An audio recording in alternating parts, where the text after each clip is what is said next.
ভিজে রোদে পুড়ে এখানে ওয়েট করছি, আর ওনারা নাকি 3 ঘন্টা ওয়েট করতে পারবেন না। তাহলে সদিচ্ছার অভাব কার? তাহলে আলোচনা কে চায় না?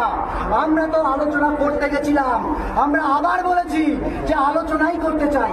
এখন কি মনে হচ্ছে বলুন তো, যে একটু আগে এই যে আমাদের সহকর্মী তার রেপ এবং মার্ডার কেসে এই যে সন্দীপ ঘোষ এবং টালা থানার ওসি গ্রেপ্তার হয়েছে, এই খবরটা ওরা পেয়েছেন, তাই এর মিটিং করার বারবার করে বলেছিলাম এই হচ্ছে সেই সন্দীপ ঘোষ যে হচ্ছে থ্রেড কালচারের মাথায় রয়েছে।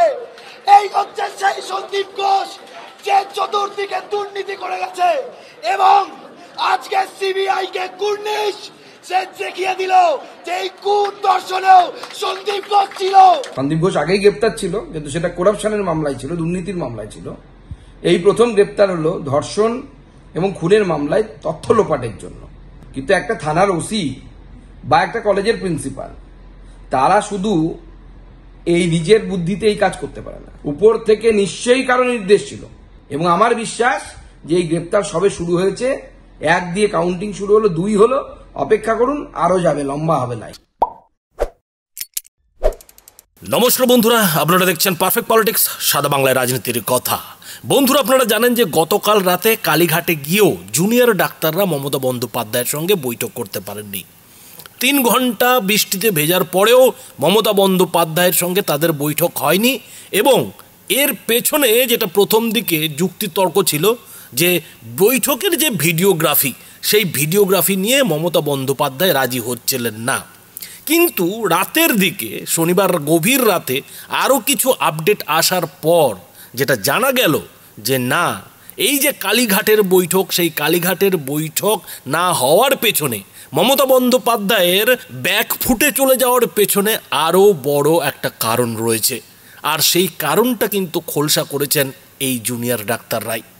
জুনিয়র ডাক্তাররাই কিন্তু জানিয়েছেন যে মমতা বন্দ্যোপাধ্যায় কেন শেষ পর্যন্ত কালীঘাটে জুনিয়র ডাক্তারদের সঙ্গে বৈঠকটা করেননি।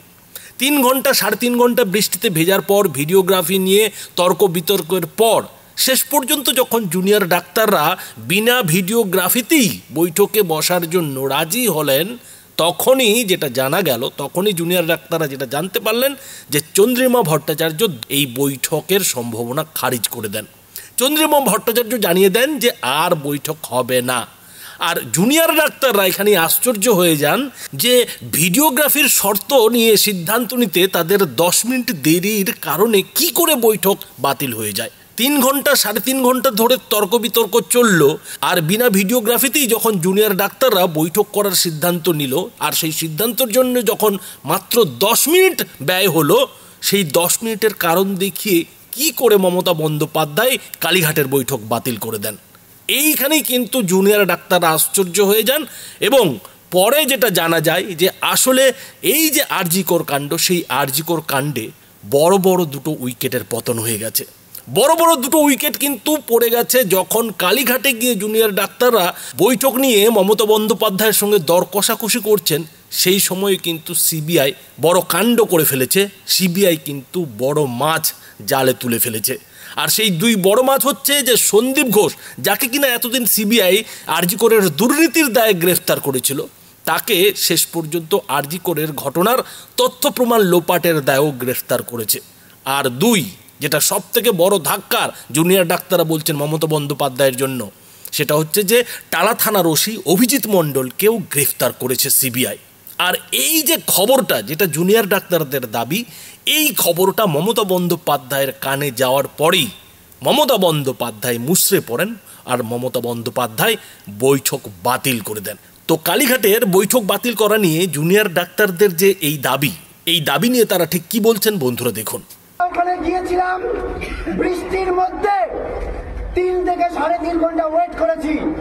বারবার এসে বলা হয়েছে, আমরা এখানে যাওয়ার আগে কিন্তু বলে গেছিলাম যে আমাদের মেলে লেখা আছে, যে মেলটা আমরা পাঠ করে গেছিলাম, যে আমরা 5 দফা দাবি নিয়ে আলোচনা করব এবং ট্রান্সপারেন্সি এবং স্বচ্ছভাবে আলোচনা করব। আমরা যাওয়ার আগে বলে গেছিলাম ওখানে গিয়ে আমরা আলোচনা করব যে স্বচ্ছতার মানে ওনাদের কাছে কি। আমরা গেছিলাম, আমরা প্রথমে গিয়ে লাইভ স্ট্রিমিং এর দাবি করেছিলাম। তারপর ওনারা বলেন যে এটা তো রেসিডেন্সিয়াল এলাকা, এখানে আমরা লাইভ স্ট্রিমিং করতে পারবো না। তারপর আমরা আলোচনা করে বলি ঠিক আছে লাইভ স্ট্রিমিং না করতে পারুন, আমরা ভিডিওগ্রাফার নিয়ে গেছিলাম, আমরা আমাদের সাথে ভিডিওগ্রাফার বন্ধুকে নিয়ে গেছিলাম, দুপক্ষ ভিডিওগ্রাফ করুক। কি বললেন যে না ভিডিওগ্রাফি করতে দেব না।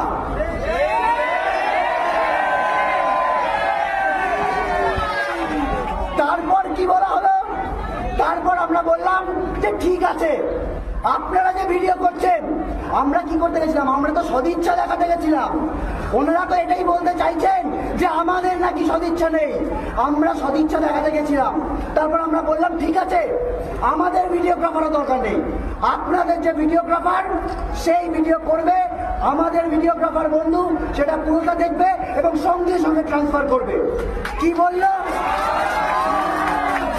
কি বলা হলো সুপ্রিম কোর্টে যতদিন বিচার চলবে ততদিন অবধি নাকি ওই ভিডিও আমরা পেতে পারবো না। আমরা কি করে বুঝবো যে ভিডিও দেওয়া হবে সেটা এডিটেড নয়, টেম্পার্ড নয়। এরপর মাননীয় মুখ্যমন্ত্রী নিজের বাড়ির দরজার বাইরে এলেন। আমরা যে বৃষ্টি ভেজা 34টা ছেলে মেয়ে ওখানে দাঁড়িয়েছিলাম 3 ঘন্টা ধরে, 2-2.5 ঘন্টা ধরে, তাদেরকে উনি বললেন যে দেখো এগুলো তো সম্ভব নয়, এসো ভেতরে এসো, বৈঠক না হোক, চা খেয়ে যাও। আমরা বৈঠক করতে গেছিলাম, আলোচনা করতে গেছিলাম, নিজেদের সদিচ্ছা দেখাতে গেছিলাম। কিন্তু তারপর কি হলো, উনি এসে বললেন যে দেখো আমার কাছে স্বচ্ছতার মানে হচ্ছে দুপক্ষে একটা মিটিং হবে, মিটিংয়ে যখন খুশি তুমি বেরিয়ে যেতে পারো, কিন্তু আমাদের যে মিনিটস লেখা হবে সেই মিনিটসে দুপক্ষে সাইন থাকবে। আমরা তখন 3.5 ঘন্টা ওখানে বৃষ্টি ভেজার পর ওনার এই সদিচ্ছাকে সম্মান দিতে বললাম যে ঠিক আছে ম্যাডাম, যদি এটাই আপনার স্বচ্ছতার ধারণা হয় এটুকুতেই আমরা রাজি। এই কথা বলার পর কি বলা হলো জানেন, স্বাস্থ্য প্রতিমন্ত্রী চন্দ্রিমা ভট্টাচার্য এই কথা জানাতে আমরা 10 মিনিট দেরি করেছিলাম। উনি বললেন যে আমরা অনেকক্ষণ ধরে ওয়েট করে ফেলেছি, আর আমরা নাকি ওয়েট করতে পারবো না।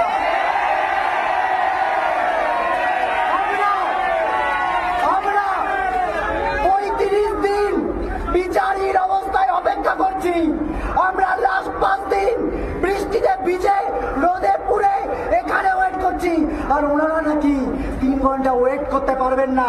তাহলে সদিচ্ছার অভাব কার? তাহলে আলোচনা কে চায় না? আমরা তো আলোচনা করতে গেছিলাম, আমরা আবার বলেছি যে আলোচনাই করতে চাই।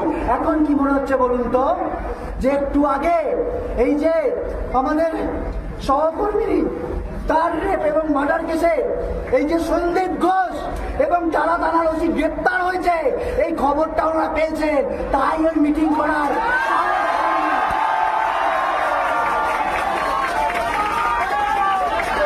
আমরা বলে দিতে চাই, আমরা প্রথম থেকে যে বলছি যে তথ্য প্রমাণ লোপাটের চেষ্টা হয়েছে, আমাদের যে 5 দফা দাবি যার জন্য আমরা রাজ্য দখলের ডাক দিয়েছিলাম, সেটা প্রত্যেকটা সত্যি আজকের এই গ্রেপ্তারি প্রমাণ করে দেয়। এই সন্দীপ ঘোষ, এই টালা থানার ওসি, এদের সুতো কোথায় বাধা? এই স্বাস্থ্য ভবন, এই পুলিশ কমিশনার, তাদের যে পদত্যাগের দাবি, এই যে ডিএমই ডিএইচএস এলজিবিটি পদত্যাগের দাবি, প্রত্যেকটা যে ন্যায্য আজকে প্রমাণ হয়ে গেল আবার করে। এবং আমরা বলে দিতে চাই, আজকে 35 দিন ধরে আমরা বিচারের জন্য রাস্তায় আছি, আরো 35 দিন আমরা বিচারহীন অবস্থা থেকে বিচার পাওয়ার জন্য রাস্তায় থাকতে পারি। কেননা আমাদের কথা একটাই, দালালি না,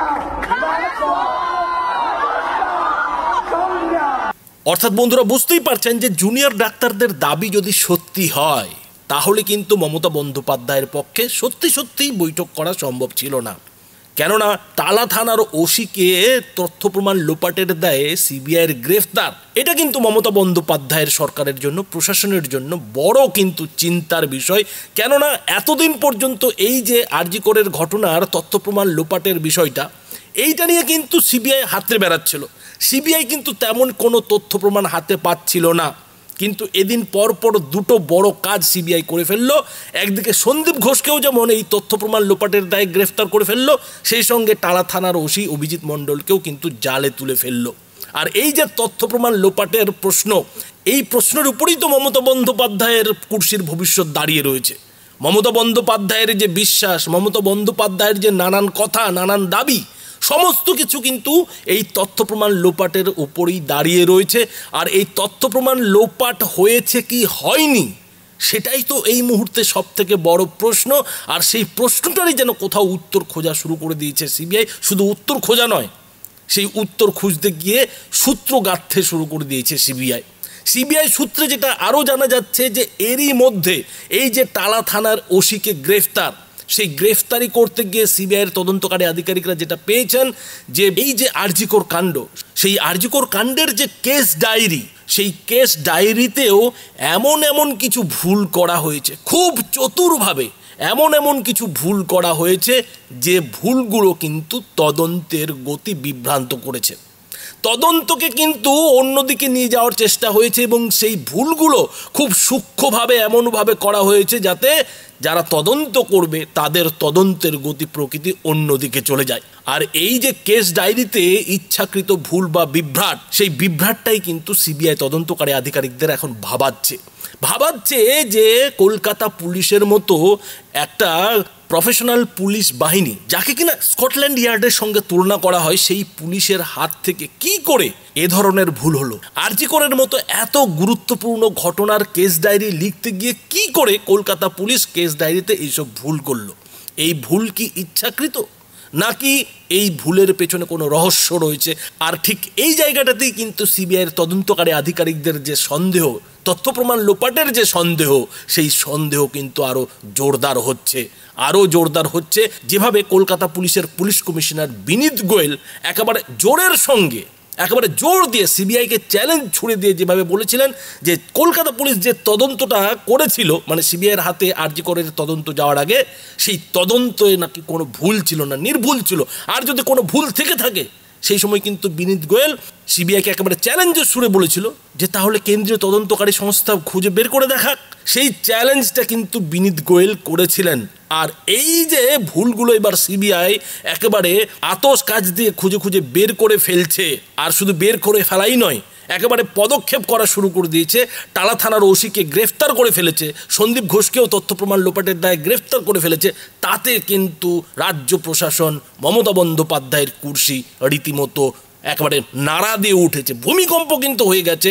সেই ভূমিকম্পেরই জেরে মমতা বন্দ্যোপাধ্যায় কালীঘাটে 3 ঘন্টা অপেক্ষা করার পরেও, জুনিয়র ডাক্তারদের সঙ্গে 3 ঘন্টা তর্ক বিতর্ক করার পরেও মাত্র 10 মিনিট দেরির জন্য বৈঠকটা বাতিল করে দেন। আর তার ব্যাখ্যায় চন্দ্রিমা ঘোষ বাইরে এসে জানান যে অনেক দেরি হয়ে গেছে, সেই কারণেই নাকি আর দিদি বৈঠক করবেন না। কিন্তু অনেক দেরি নয় জুনিয়র ডাক্তারদের যেটা দাবি যে আসলে এই যে আরজি করের তথ্য প্রমাণ লোপাটের দায়ে দুটি উইকেট পড়ে যাওয়া, সন্দীপ ঘোষ এবং টালা থানার ওসিকে সিবিআইয়ের গ্রেফতার করে ফেলা, সেই খবরটাতে বিচলিত হয়েই মমতা বন্দ্যোপাধ্যায় শেষ পর্যন্ত তার বৈঠকটা বাতিল করে দেন। কালীঘাটের বৈঠক বাতিল হয়ে যায়। বন্ধুরা, এই বিষয়ে আপনাদের মতামত কি তা অবশ্যই এই ভিডিওটির নিচে কমেন্ট বক্সে লিখে জানাবেন। ধন্যবাদ।